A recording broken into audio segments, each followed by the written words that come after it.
Hi everyone, and welcome to Wylam Dene Farms. We've got 117 hectares here and we run 250 Friesian cows and produce around 125,000 milk solids. So we send milk to the factory at Whareroa through Fonterra every day through from August to May. So we're really proud to produce good quality food, and I hope you all drink milk.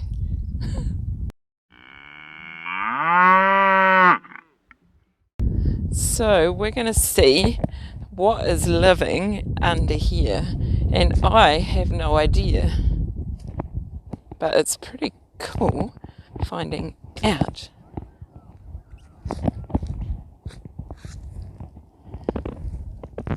So we've got a lovely fat worm, should we call him Freddy, and we've got some really lovely crumbly soils, and so that is a good sign. Right on the front there's a few in here. Oh yes, look at that. Another one there. Big fat fella there. So that's what we want to see, lots of worm life.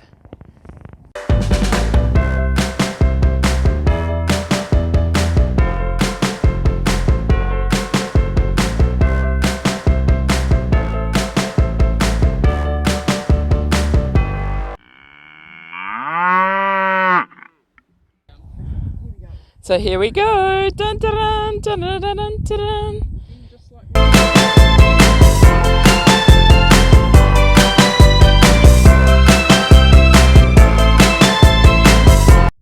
So this paddock is one, so you'll see the irrigator over there. So all the runoff from our cowshed yards, so it can be cow dung and mainly water, about 80% water, gets sprayed, it goes from the cow yard into a pond, and then it gets pumped out here at a really thin layer of about 6 mils onto the paddock, so it's sprayed out on what they call a rain gun.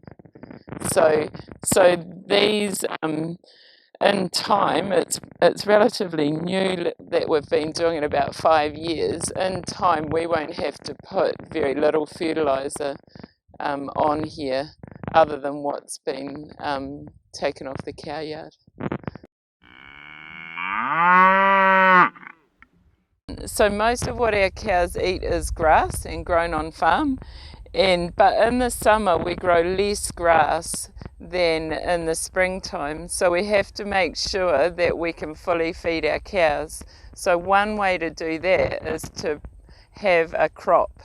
So we have turnips, we had turnips in here, and so there are different ways to sow it, and we're trying to reduce the impact on the soil now when we put our crops in. So we just spray it out now and then put the seed straight in, whereas before we would have turned the soil over.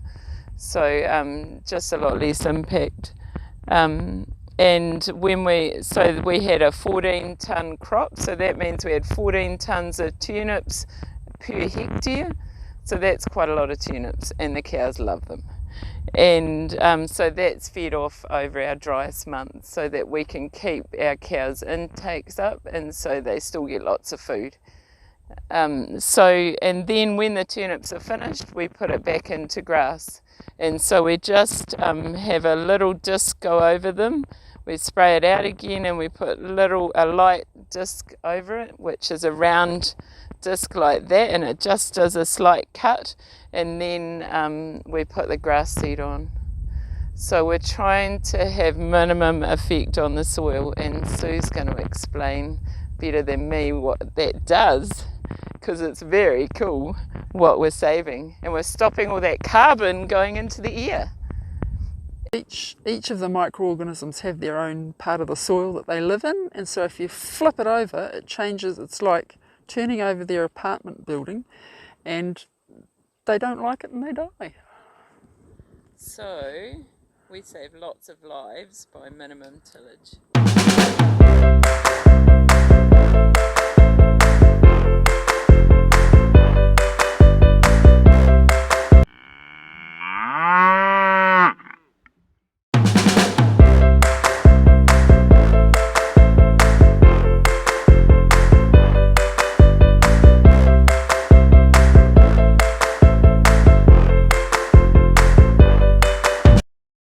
quite a problem with drains is this iron pan, which is iron, but it's not a rock, but it's really hard like a rock, which is down there, right at the bottom. That's that iron blocks the drains up, drain pipes.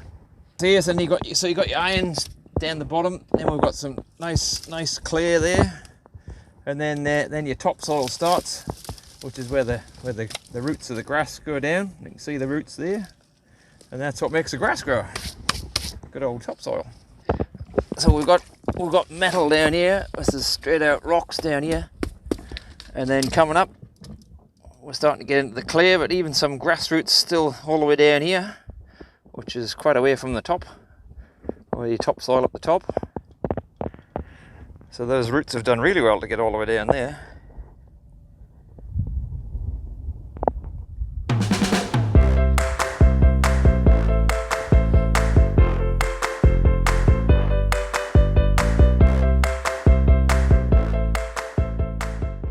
So this is our wetland, and it's 4,500 square meters, and it's in 3 swimming pools, you could say. But so over there is where the sediment collects, so that's about 2 meters deep.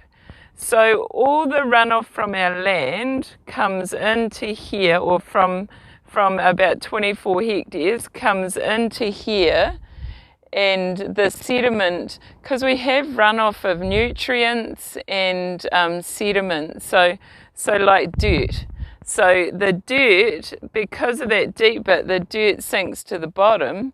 So that's one of the clarifying things that the wetland does. But then all these plants eat up all the nutrients, and well, not all, but quite a lot, about 60% of the nutrients. So it stops those, and then it drains into the Oyo stream. So we're trying to make it as clean as we can before it goes into the Oyo stream and then down into the sea. So it helps, gosh, wetlands are amazing for ecology, biodiversity. There's been lots of frogs living here a few months ago, but they seem to have gone to ground. We're seeing dragonflies, and the birds are starting to come now. And when we get a bit more shelter here, it'll be better. So it's been a really cool project. This is quite new. So it's only 2 years old, and it's one of 6 constructed wetlands compared to a natural wetland that's been constructed around New Zealand. So it's a project that's being monitored continuously to see how well it's taking all the nutrients out of the water before it hits the stream. They say a wetland is like the Earth's kidneys. So yeah, it filters the water. So it's a pretty cool concept, and a very exciting project to be part of. So the other cool thing that wetlands can do is when we have big amounts of rain, it will slow the water down, and so hopefully stop erosion of creek sides, because you know, the rivers can't handle the big amounts of rain we're getting. So maybe an answer to climate change, some part of an answer to climate change. Oh, listen to that.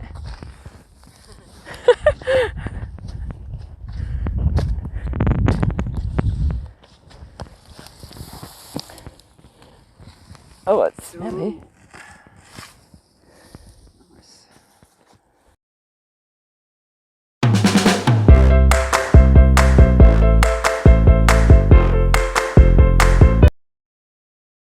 It'll be interesting to see what happens, eh? It will be. Yes, and I have no idea. So, really? Yeah. You don't know? I don't know. I'm just saying. Now, this isn't a bad place to be at work, is it? For the future, we're just looking at improving everything we're doing now. really looking to make sure we look after our soil and understand it better, to reduce runoff to waterways, trying to improve ecology in our streams,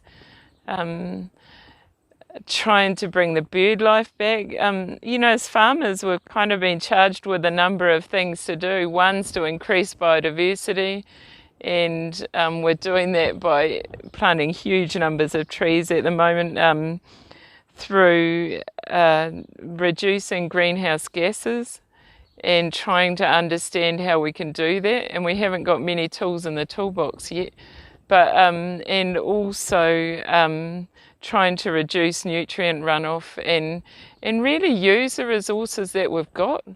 So and something that's I'm really learning now is that we're really interdependent on each other. Like, I'm dependent on my neighbour to make sure they do the same as us, so that we can really look after our waterways, so we can improve biodiversity. So we've all kind of got to do our bit.